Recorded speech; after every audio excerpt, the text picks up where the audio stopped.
있습니다. 오늘 하나님 말씀은 사도행전 9장 말씀 함께 보시겠습니다.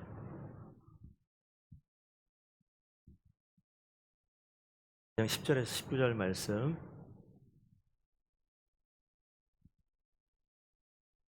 하셨으면 우리 한 절씩 교독하도록 하겠습니다. 10절 제가 먼저 읽습니다. 그때에 다메섹에 아나니아라는 제자가 있더니 주께서 환상 중에 불러 이르시되 아나니아야 하시거늘 대답하되 주여 내가 여기 있나이다 하니 주께서 이르시되 일어나 직가라 하는 거리로 가서 유다의 집에서 다소 사람 사울이라 하는 사람을 찾으라. 그가 기도하는 중이니라. 그가 아나니아라는 사람이 들어와서 자기에게 안수하여 다시 보게 하는 것을 보았느니라 하시거늘 아나니아가 대답하되 주여 이 사람에 대하여 내가 여러 사람에게 들었사온즉 그가 예루살렘에서 주의 성도에게 적지 않은 해를 끼쳤다 하더니 그래서 이르시되 맞습니까? 네. 여기서도 주의 이름을 부르는 모든 사람을 결박할 권한을 대제사장들에게 받았나이다 하거늘 주께서 이르시되 가라. 이 사람은 내 이름을 이방인과 임금들과 이스라엘 자손에게 전하기 위하여 택한 나의 그릇이라. 그가 내 이름을 위하여 얼마나 고난을 받아야 할 것을 내가 그에게 보이리라 하시니 아나니아가 떠나 그 집에 들어가서 그에게 안수하여 이르되 형제 사울아 주 곧 내가 오는 길에서 나타나셨던 예수께서 나를 보내어 너로 다시 보게 하시고 성령으로 충만하게 하신다 하니 즉시 사울의 눈에서 비늘 같은 것이 벗어져 다시 보게 된지라 일어나 세례를 받고 음식을 먹음에 강건하여 지니라. 아멘. 더 있었군요. 예, 오늘 아주 그냥 파란만장합니다. 우리 다메섹에 있는 제자들과 함께 며칠 더 있었습니다. 바로 좋습니다. 오늘도 오늘 예배 자리에 오신 성도님들 하나님 우리 아버지와 주 예수 그리스도로부터 은혜와 평강이 넘치는 귀한 하루 되시기를 축복드립니다. 예, 오늘 공동체라고 되어져 있는데 뭐 특별한 건 아닙니다. 우리가 굳이 커뮤니티 이렇게 이야기도 하는데 저 이름을 써서 교회 이름으로 따고 있는 우리나라에 큰 교회 하나 있어요. 사랑의 교회가 영어로 써 있으면 사랑 커뮤니티 처치라고 써 있거든요. 왜 그렇게 했느냐? 오늘 나와 있는 사도행전에 나와 있는 교회의 모습을 바라보고 그걸 기대하면서 그렇게 교회를 세운 것 같아요. 거기까지만 얘기하고 그러면 우리가 이 공동체를 이야기하는데 오늘 읽은 본문은 사실 중간에 훅 들어가서 가운데만 읽었던 본문이라 이 말씀을 이야기하기 전에 여러분들께 한번 간단하게 좀 소개할 내용들이 있습니다. 우리가 신앙생활하는 사람들은 우리 삶 가운데 예수 그리스도라는 이름을 빼버리면 사실 우리는 신앙생활이라고 얘기할 수 없는 그런 사람들이 우리 교회 다니는 그리스도인이라고 얘기하는 사람들이에요. 그래서 오늘 지금 사도행전의 한 부분을 읽었는데 아마 제가 8월달 되면 사도행전과 중심으로 교회에 대해서 설교를 하게 될 것 같은데 오늘은 그 교회가 시작되어지는 과정 가운데 등장하는 어떻게 보면 다 할 수 있는 바울이라고 하는 사울 이름과 한 사람 아나니아가 등장하는 이 장면을 지금 뽑아서 제가 설교를 합니다. 예수님의 생애가 있어요. 예수님의 생애를 이야기하면 태어나셔서 30살 될 때까지 30즈음이 될 때까지 성경의 기록은 거의 없어요. 별 내용이 없습니다. 그런데 30 된 이후부터 예수님의 행적들이 쭉 적혀져 나와 있어요. 그게 우리가 공생애라고 이야기하는 건데 그로부터 한 3년의 기간의 시간들이 쭉 나와 있는데 뭐 우리가 생각할 수 있는 우리가 뭐 어렸을 때부터 교회를 다녔으면 설교 시간이나 뭐 공과 공부 시간이나 이런 통해서 들을 수 있을 만한 그러한 기적적인 사건들 뭐가 있을까요? 딱 기억나는 거 한두 가지 아무나 누가 얘기해 보실까요? 예수님의 기적. 틀릴까봐 그렇죠? 괜찮아요. 제가 안 볼 테니까. 오병이요. 한 개만 더. 뭐 죽은 나사로 살리는 거예요. 거기까지만 뭐 가장 뭐 죽은 사람 살린 것과 오병이요. 한자니까 떡 5개, 물고기 2마리 가지고 5,000명 이상 먹이고 12광주리가 남았다. 이런 스토리. 그러니까 이거는 도무지 우리의 상식과 지금으로서는 있지 못할 것 같은 그런 내용들이 나와 있는데 그 내용들이 사실 마태, 마가, 누가, 요한복음, 복음서에 쭉 나와 있는 기록들이에요. 사도행전은 누가복음을 쓴 사람이 이 사도행전도 썼습니다. 그러니까 누가복음을 쭉 보시고 사도행전을 연결해 보시면 이게 쭉 스토리가 연결이 돼요. 그래서 누가복음 24장과 사도행전 1장이 겹쳐지는 내용들이 있어요. 이렇게 두 개를 딱 겹쳐지면 퍼즐이 끼어 맞춰지는 것처럼 딱 맞춰지는. 그래서 이 스토리가 쭉 전개가 되어집니다. 그래서 예수님께서 죽으셨단 말이에요. 그러니까 유대인들이 예수님이 나타났을 때 사실 이 유대인들과 예수 믿는 사람들 사이에 있는 모습을 좀 봤으면 좋겠는데 유대인들이 예수를 따르는 사람들을 싫어하고 미워하고 배척하고 박해하는 그런 상황들이 벌어집니다. 그게 왜 그러냐면 예수님이 이 땅에 오셨어요. 기적을 베푸셨고 엄청난 일들을 하시니까 가만 보면 뭔가 있는 것 같은데 두 가지입니다. 그 예수 그리스도를 과연 성경에서 율법에서 이야기하는 그들이 유대인들이 기다리던 메시아로 볼 것이냐 아니면 그냥 능력 있는 어떤 선지자로 볼 것이냐 이 두 가지예요. 여러분도 선택하셔야 돼요. 예수님이 여러분에게 누구십니까? 이런 질문. 예수님이 이 땅에 등장했을 때 아까 같은 그런 기적들을 베푸니까 사람들이 모이기 시작합니다. 그리고 예수님의 가르침이 점점 확산되기 시작해요. 그러니까 유대인들은 뭐냐? 이 예수 그리스도는 그저 한 선지자일 뿐인데 그저 한 사람, 유능한 랍비일 뿐인데 왜 이 사람들에게 사람들이 모이지? 이 사람을 미혹해 하는 하나님께서 우리에게 주신 율법을 거스르는 이 자를 어떻게 해야 된다? 죽여야 되는 거예요. 여러분 선택하셔요. 예수를 죽일 겁니까? 아니면 따라갈 겁니까? 그런 내용, 그런 선택의 자리에 기록들이 사복음서, 마태, 마가, 누가, 요한복음 그 복음서에 나오는 내용이에요. 그런데 이 복음서에서는 어떻게 했느냐? 이 예수를 죽여버렸어요. 예수를 십자가에 못 박아 죽였고 그 뒤에 그 뒷자락에 잠깐 나오는 게 뭐냐면 죽였는데 이 죽은 예수가 살아났다라는 이야기가 잠깐 나와요. 이제부터 이제 혼란스러운 거예요. 죽었어요? 안 죽었어요? 죽었어요. 그런데 살아났다라고 하는 이야기가 나오는 거예요. 그런데 살아났다는 게 소문이 아니라 직접 봤다라는 사람도 이제 생겨나는 거예요. 근데 직접 본 사람들이 함께 모여있는 자리에 엄청난 사건이 벌어졌죠. 성령이 임하는 사건인데 그 내용은 빼더라도 한 무리가 120명 무리가 모여있는데 그 가운데 엄청난 뭔가 사건이 벌어졌고 그 집에서 튀어나온 사람들이 알지 못하는 언어, 각종 다른 언어로 방언을 이야기하는 그런 사건까지 벌어졌어요. 그리고 난 다음에 어떤 일이 벌어집니까? 거기 있는 사람들이 가는 곳곳마다 옛날에 죽기 전에 예수님 죽기 전에 있었던 일들이 곳곳마다 조금씩 나타나는 거예요. 그러다가 있는 일이 이거죠. 한 사람 얘기가 나옵니다. 스데반. 오늘 읽은 본문 앞에 나오는데 성령과 지혜가 충만해서 그와 더불어 논쟁하면 능히 당할 자가 없어요. 그러니까 이 스데반을 없애기 위해서 스데반 누굽니까? 예수 그리스도를 만난 사람이에요. 부활하신 주님을 알고 보고 만났던 사람이에요. 그렇게 되니까 스데반이 뭐합니까? 그 가운데 성령과 지혜가 충만해서 이 스데반이 어떤 유대인을 만나도 논쟁에서 지지 않아요. 방법이 뭐죠? 매수합니다. 사람들을 충동질해서 거짓 증인을 세워서 어떤 죄목으로 성전과 율법을 거스리는 사람이다라고 누명을 씌워서 어떻게 해요? 죽여버려요. 어떤 패턴하고 똑같습니까? 예수님을 죽일 때 패턴하고 똑같아요. 하나를 죽였으면 끝이 나야 되는데 또 하나가 나타나니까 똑같은 방법으로 또 죽이는 거죠. 자, 여기서 한 가지 말씀드릴게요. 율법은요, 나쁜 게 아니에요. 율법을 누가 주셨냐면 하나님께서 주셨어요. 율법을 주신 목적은 구원하시기 위해서, 살려내기 위해서. 그런데 율법이 사람을 살려내지 못하고 완성하지 못했다는 게 문제죠.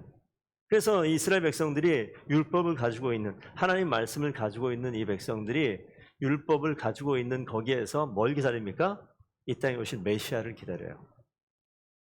주님께서 이 땅 가운데 오셨단 말이에요. 사람의 모습으로 오신 분이 예수 그리스도인데 그 예수 그리스도가 메시아냐 아니냐, 아까 똑같은 질문이에요. 이분이 메시아냐 아니냐, 이거를 선택을 해야 되는데 메시아로 선택한 자들에게 주님께서 구원을 허락하시죠. 그래서 생겨난 게 교회예요. 그래서 이 율법과 교회는 부딪히는 것이 아니라 율법이 완성되어지는 모습이 교회가 되어지는 건데 이걸 어떻게 선택할 건가? 그래서 스데반은 율법을 완성시키는 예수 그리스도를 선택했어요. 그러자 주님께서 성령을 부어주셨고 성령 받은 자들이 모여서 만들어진 게 교회인데 사도 바울은 저기까지 가지 못하죠. 사도행전 7장에 이런 이야기가 나옵니다. 자, 유대인들이 뭐 했습니까? 이스라엘 백성들, 조상들이 선지자들 중에 의인이 오시리라고 예고한 자들을 그들이 어떻게 했다고요? 죽였어요. 구약의 이스라엘 백성들이 하나님을 따라가다가 하나님의 말씀을 전하는 선지자들을 뭐합니까? 죽여버려요. 지금은 그 당시 너희가 의인을 잡아준 자요 살인한 자가 되어 너희가 천사의 전한 율법을 받고도 지키지 아니한다. 그들이 이 말을 듣고 마음에 찔려요. 이 내용이 어디 나오냐면 스데반이 돌 맞아 죽기 전에 모여져 있는 유대인들에게 쫙 얘기하는 거예요. 조상들은 선지자들을 죽여버렸고 지금 유대인들은 누굴 죽여요? 스데반을 죽여버리는 거죠. 큰 소리로 달려들어서 귀를 막고 안 듣는 거예요. 누구 말을? 스데반의 말을 안 들어요. 그에게 달려들어 성 밖으로 몰아내고 돌을 쳐서 죽여버리죠. 오늘 그 7장 마지막에 보면 사울이 뭐라고 얘기하냐면 스데반의 죽음을 마땅하게 당연히 죽여야 될 사람이다라고 생각하고 죽여버리는 장면이 나와요. 하나님이신 예수 그리스도를 인정하느냐 그렇지 않느냐.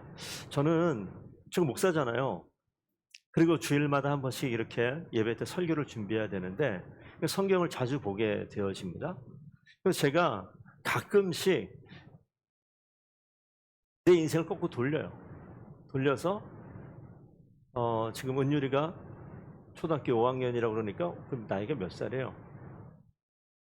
12살. 아무 생각 없었어요 그때. 좀 모태신앙이고 교회를 다녔지만 12살. 15살 때 세례를 받았는데 기억이 잘 안 나요. 그리고 내가 성경을 가지고 설교를 하고 예수 그리스도를 이야기하지만 고민을 해보는 거예요. 과연 이 예수라는 이 분이 내 인생 가운데 내 마음 가운데 어느 순간에 가장 의미 있게 찾아왔지? 라는 질문을 지금도 가끔씩 해봐요. 오늘 두 사람이 등장한단 말입니다.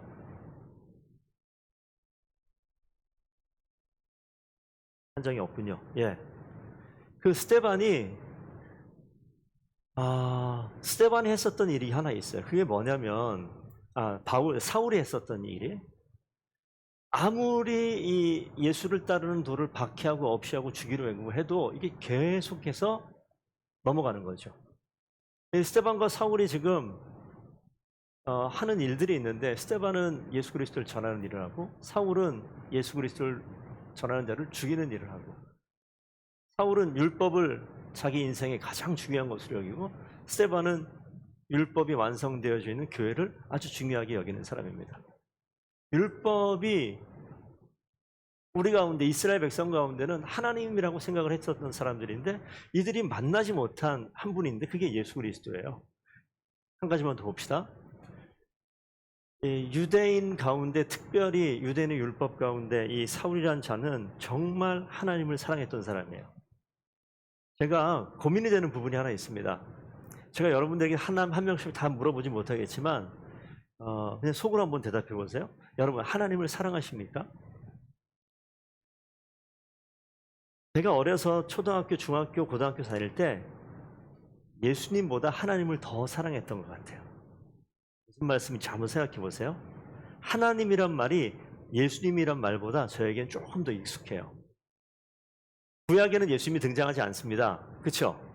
구약에는 하나님이라는 말이 여호와란 말이 많이 등장하고 신약에 가면 예수 그리스도라는 이름이 많이 등장을 합니다. 이게 다른 존재가 아닌데 같은 분인데 저는 어려서부터 하나님 따로 있고 예수님 따로 있고 이렇게 생각을 많이 했던 것 같아요. 그러니까 오늘 사울도 그랬던 것 같다라는 생각을 해요. 하나님을 아는데 예수님이 하나님이라고 한 번도 생각을 해본 게 아니죠. 그러니까 한 사람이 나타나서 본인이 하나님처럼 행동을 하니까 이거 어떻게 해야 됩니까? 하나님을 모독하는 자니까 죽여야 되는 거예요. 그런데 너무 신기한 것은 그 예수를 따르는 사람들은 멀리하면 멀리할수록, 죽이면 죽일수록, 박해하면 박해할수록 계속 퍼져나가는 거예요. 오늘 저기 적혀 있는 것처럼 박해 현장, 교회를 깨트리는 작업인데 어떻게 됩니까? 교회가 더 모여요. 생명력이 더 강해져요. 흔들리지 않습니다. 그래서 사울이 어떤 열심이 있어요? 내가 반드시 교회를 진멸해 버릴 거다라는 열심이 있어요. 그래서 사울은 철저하게 교회를 파괴합니다. 그래서 오늘 읽었던 본문이 뭐냐면 사울이 예루살렘에만 있는 교회를 파괴한 게 아니라 이 교회가 예루살렘에서 유대에서 사마리아로 점점 퍼져나가거든요. 사울의 열심이 어느 정도냐면 나는 더 이상 이 도시에 머물지 않고 다른 이방 나라까지 가서 예수의 도가 전파되는 것을 내가 반드시 막겠다 결정한 사람이에요. 그래서 대제사장에게 가서 저희 공문, 내가 그렇게 할 수 있을 만한 허락이 되어지는 공문을 저에게 주십시오. 제가 반드시 가서 다메섹이든 어디든 가서 예수 믿는 것들 다 진멸시키겠습니다. 그래서 공문을 받아요. 그리고 어떻게 합니까? 가는 거죠. 가는 장면, 우리가 아는 다메섹에 가는 장면 속에서 오늘 벌어진 일이에요. 자, 우리 오늘 성경 본문 아까 9장 10절부터 읽었는데 제가 한 군데 좀 읽어드릴게요. 사도행전 9장 4절, 5절, 6절에 나오는 이야기입니다. 여기 써 있는 거 한번 위에 줄 우리 한번 같이 읽어볼까요? 여러분이 하나님이라 생각하시고 예수 그리스도라 생각하시고 사울아 사울아 내가 어찌하여 나를 박해하였느냐 이렇게 말씀하지 않았을 것 같아요. 하늘로부터 강력한 소리가 들렸는데 어떻게 들립니까? 사울아 사울아 어찌 나를 박해하느냐. 이게 어떻게 들렸을지 모르겠어요. 큰 빛과 함께 큰 소리가 들렸는데 이 소리를 누가 들었냐? 사울은 당연히 들었고 자기 이름이니까 주변에 있는 사람도 다 들었어요. 그리고 아마 걸어가진 않았을 거지 않습니까? 말을 타고 갔을지 뭔가 기구를 타고 갔을 텐데 거기에서 땅바닥으로 떨어져요. 큰 빛에 놀래서 아마 말이 놀랬는지 어쨌는지 땅바닥으로 넘어지면서 들은 소리가 인 거예요. 분명히 자기 이름을 부르니까 뭐라고 얘기하냐면 성경 본문에 써 있어요. 주여 누구시니까? 예수님 말씀하시죠.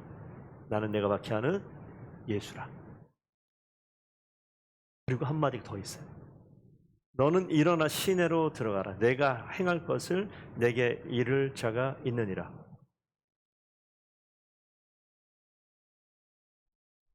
사울이 땅에 떨어졌는데 아무것도 보이지 않아요?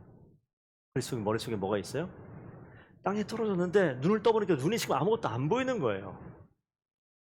방금 전까지 다 보였는데 사울아 사울아 내가 어찌하여 나를 박해하느냐. 누구십니까? 난 내가 박해하는 예수라. 거기까지는 됐는데 잠시 벌어지는 일이잖아요. 눈을 떴는데 앞이 안 보이는 거예요. 아무리 눈을 비벼도 안 보이는 거예요. 그리고 소리가 들리죠. 너는 일어나 시내로 들어가라. 이 시내는 다메섹의 시내입니다. 내가 행할 것을 이를 자가 있느니라. 제가 밑에 이걸 왜 써놨냐면요. 사울이 지금 어디 있어요? 저는 오늘 이 설교를 준비하다가 사울은 지금 어디 있냐면 박해하는 자리에 있어요. 그죠? 박해하는 열심, 그가 믿고 있었던 신앙, 그가 지켜왔던 신앙의 그런 습관과 그 열심이 그대로 있어요. 이게 예수를 만나고 스데반을 만나고 누굴 만나도 바뀌지 않는 그 마음이, 굳어진 마음이 그대로 있어요. 이 사울은요, 박해하는 사람이라기보다는 마음이 어지간해서는 변하지 않는 사람. 여러분들 한번 제가 물어보겠습니다. 예수님께서 지금 이 순간 등장을 하시면 여러분에게 이름을 부르겠죠. 요셉아, 너 어떻게 여태까지 여전히 그 자리에 있느냐? 이렇게 물어보지 않겠어요? 여러분의 상태와 여러분의 생각과 여러분의 지금 자리는 어떤지 저는 잘 몰라요. 하지만 주님께서 오늘 사울에게 등장하는 장면은 이렇게 등장하지 않고는, 이렇게 나타나지 않고는 사울은 바뀔 사람이 아니에요. 성경을 보니까 빛과 함께 강력한 소리로 나타나서 사울의 이름을 부르죠. 내가 어찌 나를 박해하느냐. 나는 내가 박해하는 예수라 라고 이야기하고 그 다음 이야기하는 게 너는 일어나 시내로 들어가라. 내가 행할 것을 이룰 자가 거기 있느니라. 여러분 갑자기 이 순간에 지금 앞이 안 보인다고 생각해 보세요. 느낌이 어떠십니까? 괜찮을 것 같아요? 앞이 안 보여요 지금 갑자기. 금방 옆에 엄마가 있었고 금방 옆에 친구가 있었고 아내가 남편이 있었던 것 같은데 안 보이는 거예요. 어떤 마음이 들까요? 주변 사람들이 웅성웅성 막 소리가 다 들려요. 이게 무슨 일이야? 소리는 다 들리는데 앞이 안 보여요. 옆에 같이 있던 사람이 누가 왔겠죠. 뭐라고 얘기했어? 나 지금 앞이 안 보인다고. 나 좀 도와달라고. 근데 이 머릿속에 뭐가 남아있을까요? 진짜로도 안 보이면 어떡하지? 그런데 오늘 아까 들렸던 소리 한 가지 있잖아요. 일어나서 시내로 가라. 너가 행할 것을 가르쳐 줄 자가 있느니라.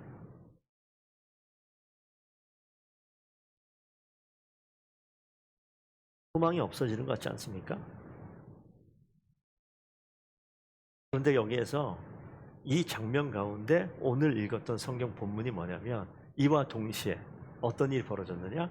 다메섹에 있는 이 아나니아라는 사람에게 이 사건을 주님께서 보여줘요. 그게 오늘 읽었던 본문의 내용입니다. 10절 제가 한번 읽어드리면 그때 다메섹에 있는 아나니아라는 제자가 있더니 주께서 환상 중에 부르시죠. 아나니아야. 아나니아 대답합니다. 주여 내가 여기 있나이다.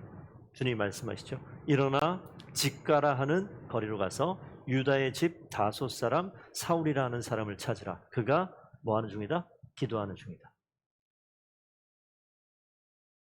그가 아나니아라는 사람이 들어와서 자기에게 안수하여 다시 보게 하는 것을 보았느니라. 여기 보세요. 뭐라고 써있냐면요.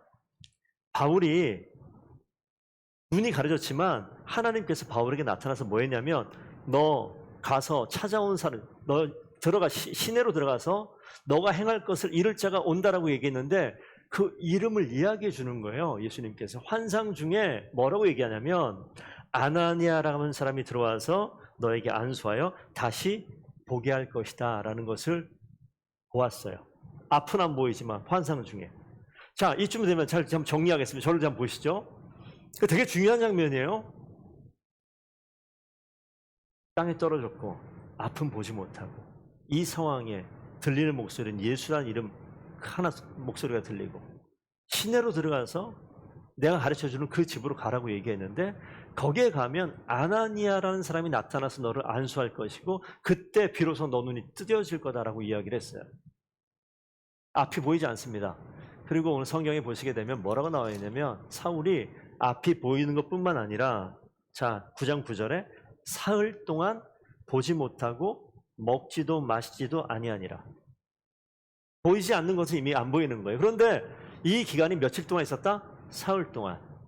그래서 이 바울이요, 이 사울이 사흘 동안 눈이 안 보이는 이 암담한 상황에 대해서 먹지도 않아요. 마시지도 않아요.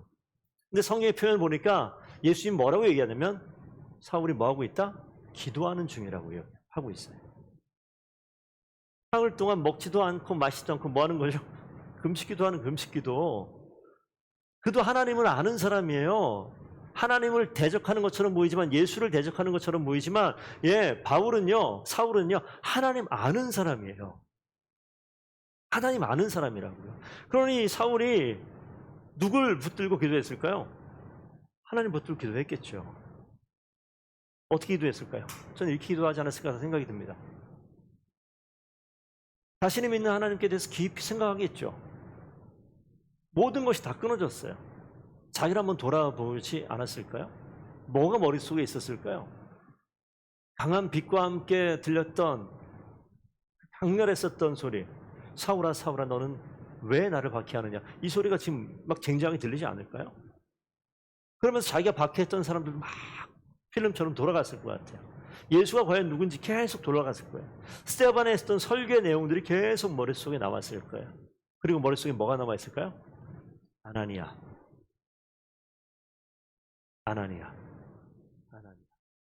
왜 아나니아가 계속 머릿속에 맴돌까요? 보여주셨잖아요. 아나니아를 기다리고 있는 거예요, 계속해서. 하루가 지나고 이틀이 지나고 사흘이 지나고 사흘 동안 먹지 못했다고 우리는 지금 3일이라고 알지만 사실은 이게 3일이 될지 4일이 될지 5일이 될지 일주일이 될지 평생이 될지 모르는 상황이에요. 아나니아가 나타난 게 3일째 나타났으니까 그나마 다행일지 모르겠지만 3일째 되는 날에 누군가 찾아왔죠. 바울이 아주 극도로 예민해 있는 상황, 사울이 극도로 예민하게 있는 상황이에요. 하나님께서 대체 왜 나를 이렇게 해? 난 정말 충성하고 헌신하고 봉사하고 정말 하나님의 이름에 최선을 다하고 있는데 왜 내 눈을 가린 거야 대체? 이런 생각하겠죠. 누가 나타납니까? 아나니아가 나타나요. 그리고 정말 환상에서 본 것처럼 눈이 감겨 있으니까 보였겠어요? 안 보였겠죠. 다가와가지고 뭐합니까? 여기 있는 사울에게 손을 얹고 뭐라고 얘기해요? 형제 사울아 이렇게 이야기하는 거예요. 직감하겠죠? 이게 누굴까? 아무도 모르는 사람일 줄 알았는데 앞을 못 보는 사울은 이게 누군지 알까요? 모를까요? 저는 100% 알았다고 생각해요. 왜? 환상 속에 봤는데 형제 사울아 라고 이야기하잖아요. 성경 한번 볼까요? 뭐라고 써 있습니까? 거기에? 우리가 읽었던 성경 본문인데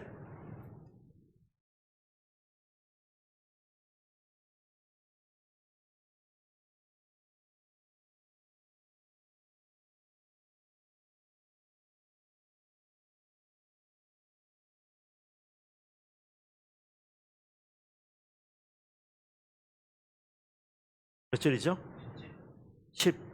17절 보면 아나니아가 떠나 그 집에 들어가서 그에게 안수하여 이르되 형제 사울아 주 곧 내가 오는 길에서 나타나셨던 예수께서 나를 보내어 너로 다시 보게 하시고 성령으로 충만하게 하신다. 이 얘기한 거예요. 그냥 와서. 그랬더니 어떻게 됩니까? 눈에 비늘 같은 것이 벗겨지면서 눈이 띄어져요. 오늘 여기 성경 본문 가운데 왜 아나니아가 제가 읽지 않았습니다만 이 아나니아가 사울을 알까요? 모를까요? 이전부터 알고 있었어요. 아주 유명한 사람입니다. 특히 그리스도인들에게는 아주 유명한 사람이에요. 어떤 사람이에요? 예수 그리스도 따르는 사람들을 다 잡아 옥으로 끌고 가고 박해하고 죽이기까지 하는 사람이에요. 그러니까 사울을 찾아가면 안 되는 거예요. 사실 만나면 어떻게 돼요? 내 목숨이 왔다 갔다 할 상황이에요. 찾아가면 안 되는 건데 하나님께서 예수 그리스도께서 아나니아에게 나타나서 하신 말씀 때문에 그래요. 가라. 이 사람이 누구냐면 사울이에요. 내 이름을 예수 그리스도의 이름을 이방인과 임금들과 이스라엘 자손들에게 전하기 위하여 택한 나의 그릇이라. 사울을 예수님께서 뭐라고 얘기하냐면 택한 나의 그릇이다. 사울이 뭐하고 있어요? 예수를 박해하고 있는데 예수님이 뭐라고 얘기합니까? 택한 나의 그릇이다. 이게 엄청 희망적인 소식 아닙니까? 준비가 전혀 안 돼 있는 것처럼 보였고 모든 그리스도인들이 저 사람은 가까이 하면 안 된다고 얘기하는데 주님이 뭐라고 그래요? 택한 나의 그릇이다.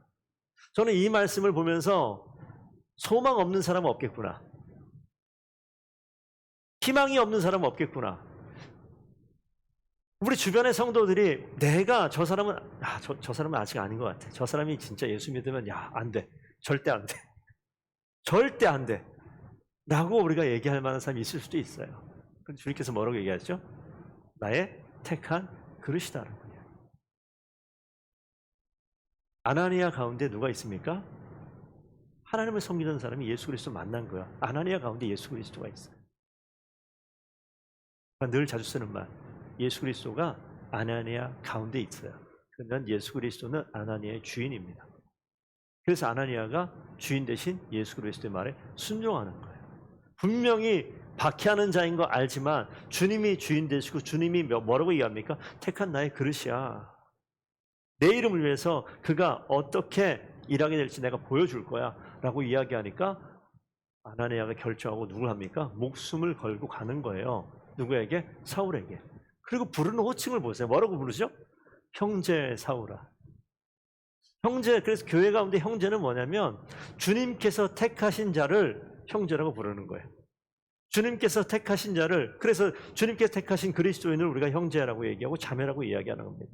하나님께서 우리를 자녀 삼아 주셨어요. 우리가 얼마 전에 설교 때 말씀드렸지만 하나님께서는요, 한 분 아들이 있었다고, 예수 그리스도. 근데 한 분 아들 예수 그리스도, 그분을 십자가에 죽이시면서 아들이 없어졌잖아요. 그 없어진 자리에 우리를 아들로 자녀 삼아 주셨어요. 양 아들로. 그래서 우리가 하나님의 자녀란 말이에요. 그리스도인은 그래서 하나님의 자녀이기도 하고 예수 믿는 사람이기도 하고 그리스도인이라고 이야기도 하고 하나님의 택한 그릇이라고도 이야기합니다. 그런데 뭐라고요? 다 하나님의 자녀니까 우리가 형제가 되는 거예요. 하나님이 우리 가운데, 인생 가운데 주인인 거죠. 아나니아가 와서, 오늘 성경을 잘 읽어보셔야 되는데 뭐라고 쓰였었냐면, 예수께서 나를 보내어 너로 다시 보게 하시고. 안수는 누가 해요? 아나니아가 해요. 제가 좀 더 어렸을 때, 지금 어렸을 때에 목사가 33살인가 제가 목사 안수를 받았거든요. 그러니까 그땐 지금에 비하면 어렸을 때인데, 그리고 우리 성도님들 한번 잘 생각해 보세요. 어떤 교회마다 가끔씩 이렇게 안수하거나 손을 얹고 기도하거나 이렇게 할 때가 있어요. 근데 저는 목사님들이 아주 어렸을 때, 목사 되기 전에 목사님이 손을 탁 얹고 기도하면 여기서 이렇게 막 능력이 나오는 줄 알았어요. 쫙 하면. 그래서 진짜, 근데 목사님 안수할 때 가면 막 몸이 뜨거워지는 그런 일들이 있어요. 근데 제가 어린 마음에, 와, 여기에 능력이 있나 보다 생각을 했단 말이에요. 이거는 통로입니다. 통로, 도구예요. 오늘 성경을 잘 보시면 아나니아가 안수를 한단 말이에요. 누구를? 사울을. 그런데 예수께서 나를 보내어 너를 다시 보게 하는데 성령으로 충만케 하신다. 성령이 흘러가는 통로예요. 이 가운데 예수님이 주인이지 않습니까? 예수의 능력이 통로를 가지고 통해 가는 거예요. 목사님이 능력이 있고 아나니아가 능력이 있고, 나중에 이 바울도 사도행전 19장 가면 에베소에 가서 예수를 믿고자 하는 사람들이 찾아왔을 때 바울이 손을 얹어서 안수합니다. 자기가 받았던 것처럼. 그랬더니 그들이 성령을 받아요. 그래서 지금 여기 나와 있는 이 내용은 예수님께서 누구를? 사울을 성령 충만하게 바꾸는 거예요. 자, 여기 마음을 보시죠. 예수께서 이 사울의 마음 가운데 온통 예수를 거부하고 있었던 그런 모든 마음이 있었는데 3일 동안 금식하며 먹지도 않고 마시지도 않으면서 이가 얼마나 깊은 고민을 했겠냐고요. 예수 믿는 자리는요, 그냥 내가 예수 믿겠습니다 믿는 것이 아니라 정말 깊은 고민의 시간들이 필요해요.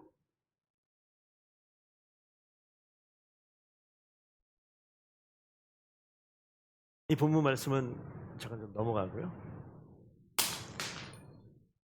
지금까지 저와 여러분들이 신앙생활 하면서 항상 있던 자리가 있어요. 저는 이렇게 설교하는 자리에 목사이다 보니까 늘 있는 자리가 있어요. 여러분들이 지금 어디 계십니까? 우리 앞에 찬양팀들 주일날 오게 되면 미리 와가지고 이렇게 앉아서 찬양하는 자리에 늘 있어요. 어떤 교사가 있으면 늘 와서 아들 가르치는 자리에 늘 있어요. 봉사하는 자리가 있습니까? 혹시 거기에 늘 있어요. 신앙생활하고 있는데 우리가 신앙생활하는 성도들로서 한번 생각해 보셔요. 어디에 늘 있습니까? 예수를 믿는 우리가 과연 어디에 늘 있냐고요. 이 사울은요, 늘 있던 자리가 하나님의 율법을 따르는 그런 열심히 있었던 그러한 자리에 늘 있었어요. 그런데 뭐가 없었느냐? 근데 왜 예수님을 모르지? 근데 왜 오신 메시아를 알지 못하지? 왜 그분을 만나지 못했지? 제가 아까 15살에 세례를 받았다고 말씀을 드렸는데 유아세를 받았으니까 뭐 그때 입교한 겁니다. 그러고 나서 대학을 들어갔는데 대학도 신학교를 들어갔단 말이에요. 신학생인데 내가 예수님을 언제 만났지? 이런 고민을 하고 있어요. 신학교 갔으면 이미 다 고민 끝난 거 아니에요? 라고 얘기하는데 아니요, 신학교 갔는데도 마음에 고민이 되는 거예요. 내가 대체 예수님을 언제 만났지? 이런 고민을 하고 있어요. 저는 그 고민이 그땐 되게 창피했는데 시간이 지나가면서 다시 돌아보니까 그 고민이 창피한 것이 아니라 반드시 필요한 시간이었구나라는 생각을 더 깊이 하게 돼요. 사울이 3일 동안 앞을 못 보는 상황, 아무것도 먹지도 마시지 않는 그런 과정 가운데 있었던 것이 깊은 고민 가운데 있었던 것 같은데 예수님은 뭐라고 하냐면 사울이 지금 기도 중에 있다라고 얘기해요. 깊은 고민과 기도 가운데 그때 비로소 진짜 믿음의 첫걸음이 시작되어지는 거예요. 그래서 우리 성도님들 그런 적 있잖아요. 아, 진짜 신앙생활하기 정말 싫다. 이런 생각하고 그런 과정을 거치고 뭐 교회는 그냥 뭐 남편 때문에 아내 때문에 왔다 갔다 하긴 하지만 마음은 영 아니야. 이런 적이 있을 수 있잖아요. 근데 저는 그거 전혀 걱정을 안 해요. 왜? 반드시 필요한 시간이에요. 반드시. 하나님께서 그 가운데 깊은 고민 가운데 기도 가운데 하나님께서 원하시는 길로 이렇게 이끌어 가시다. 여러분 자녀들 키우시다가 자녀들이 얘는 대체 언제 철이 들까? 이럴 때가 있을 수 있어요. 기다리시면 돼요. 뭐 하면서? 깊은 고민과 기도 가운데 하나님께서 바꿔가세요. 반드시 바꾸십니다. 그 기간이 3일에 끝나서 너무 다행인데 이게 더 길 수도 있어요. 하나님께서 그런 사람을 나의 택한 그릇이라고 얘기하잖아요. 그런 사람이 아나니였고 그런 과정을 거친 사울이 바울로 변화합니다. 그리고 이 바울이 하나님께서 원하시는 엄청난 일들을 오늘 계획하신 대로 행해 나가죠. 교회 공동체는 그래서 그냥 사람들이 모이면 공동체다라고 이야기를, 공동체란 말을 우리 교회에서만 하는 게 아니잖아요. 교회 밖에서도 하잖아요. 이 공동체가 교회에 있는 교회 공동체는 좀 달라요. 뭐가 있는 것이 다르냐? 사람마다 고백이 있어요. 고백. 그래서 교회를 고백 공동체라고 얘기합니다. 어떤 고백이 있어요? 깊은 고민 가운데 예수 그리스도 그분이 내 인생 가운데 주인이십니다라는 고백이 있는. 사울은요 그 고백을 안 했던 사람이거든요. 주님께서 그냥 막으셨어요. 눈을 가리셨고 땅바닥에 내팽개치게 만들어 놓고 그가 막 다 떠오를 거 아니에요. 못 들었던 게 아니에요. 스데반을 통해서 강력하게 성령과 지혜가 충만한 그 입술을 통해서 생명의 말씀을, 구원의 말씀을 막 부어주셨는데 끝까지 거부했던 거예요. 오히려 거기에다 돌무더기를 쌓아서 시체를 덮어버리는 그런 일을 행했던 자가 사울이란 말이에요. 그래서 주님께서 그 자를 밑바닥으로 내리치십니다. 그리고 아무것도 못 보게 만들어요. 지금까지 봤던 것들을 가려버립니다. 지금까지 쫓아갔던 방향을 못 가게 만드는 거예요. 앞이 안 보이는데 어딜 가요? 아무리 집이 가까워도 지금 눈을 가려놓으면 여기서 이 아래층까지 내려갈 수나 있을까요? 내려가면 차는 찾을 수가 있을까요? 차를 찾으면 스마트키로 열린다 칩시다. 들어가면 운전을 할 수 있을까요? 아무것도 못해요. 방향을 막아버리는 거예요. 눈을 가린다는 것은 우리가 늘 맞다, 바르다, 정확하다, 이거다라고 생각했던 거를 가려버리는 거예요. 주님께서 그거를 막아서시고 새롭게 눈을 뜨게 만드시는 것이죠. 그 가운데 성령을 심어주는 거예요. 성령 충만케 하는 겁니다. 그래서 교회 공동체는요, 성령 충만한 사람들, 예수를 구주로 고백한 사람들이 하나씩 둘씩 모여서 만들어지는 게 교회 공동체예요. 성도 여러분, 부탁드립니다. 여전히 지금도 헤매고 계신 분들이 있을 수 있어요. 제가 정죄하는 게 아니고 좋은 시간을 보내고 있는 거예요. 창피하지 마십시오. 당당하게 이야기하세요. 하나님께서 사울에게 아나니아를 준비시키셔서 그의 세계를 열게 하신 것처럼 우리 옆에 있는 좌우에 잠깐만 보시면 누가 있죠? 이분들이 여러분의 인생의 아나니아가 되는 거예요. 여러분의 인생을 하나님을 주인 삼은 예수 그리스도를, 야 진짜 하나님 그분이 예수 그리스도였구나, 이 고백이 연결이 안 된 거예요. 연결이. 바울이 믿던 하나님이 그 하나님이 이 예수 그리스도라고요. 근데 이 사울은 내가 믿던 이 하나님하고 예수를 연결을 못 시켰었는데 이 연결이 되어질 때 그때 하나님께서 율법을 완성시키고 인생을 완성시키고 나를 변화시키고 나를 온전케 하고 나를 구원의 반열에 서게 하고 나를 하나님의 사람을 살게 하는데 이런 사람들이 모인 곳이 교회 공동체가 되는 겁니다. 여러분들이 주변 사람을 살리는 거예요. 잘 오셨어요. 잘 선택하셨습니다. 혹시 지금도 여전히 하나님은 여기 있고 예수님도 알겠는데 대체 이게 뭐지? 고민하세요. 고민하세요. 그리고 우리의 예수 그리스도를 먼저 믿은 우리를 통로로 사용하셔서 주님께서 우리를 통하여서 우리의 입술을 통하여서 우리의 삶을 통하여서 그 성도들을 어떻게 바꿉니까? 하나님의 자녀로 반드시 바꾸시는 놀라운 일들을 경험하게 될 줄로 믿습니다. 교회 공동체 안에서 꼭 여러분의 인생을 멋진 인생을 살아가기를 간절히 부탁드리고요. 저기 나와 있는 맨 마지막 교회 공동체는 변화된 당신으로부터 시작됩니다. 그거 한번 읽어볼까요? 시작. 교회 공동체는 변화된 당신으로부터 시작됩니다. 그래요. 변화된 나로부터 교회는 시작됩니다. 제가 하고 싶은 찬양이 있었는데 오늘 안 하려고요. 나로부터 시작돼 이런 찬양이 있거든요. 아십니까 그거? 네. 그거 기사를 못 치겠어요.